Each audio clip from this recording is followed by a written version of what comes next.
Hey, good morning, church. Here we are in Isaiah chapter 9. We're continuing Advent. And so, if you remember last week, we talked about hope and the way we have hope in Christ. And we saw in Isaiah chapter 7 the way there was darkness in the land, and darkness kind of sets the background for hope, right? We hope for Christ in the midst of darkness. And in chapter 7, in verse 14, we read that, "Behold, the virgin shall conceive and bear a son, and his name will be Emmanuel." And so this is Christ prophecy. And so then we're going to go fast forward to chapter 9, right? In chapter 9, we're really going to read just today, right now, verse 2. And what we're going to talk about is the peace that we have in God, right? So as we go through Advent, we have hope, and then peace is this week, and you can join us for church online. You can rewatch that sermon. But the peace we have in Christ, also still darkness, right? So verse 2 in chapter 9, it reads like this: "The people who walked in darkness have seen a great light.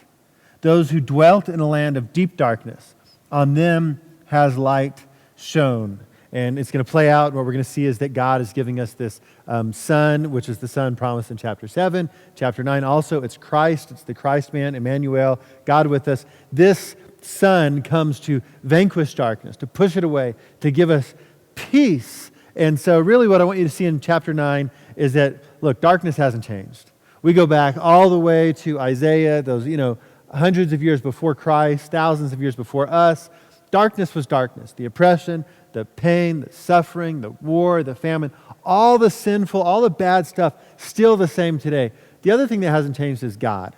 God is the same yesterday, today, and forever. And today, if you're having a difficult time, you can put your hope in Christ, and you can find peace in Christ because He loves you.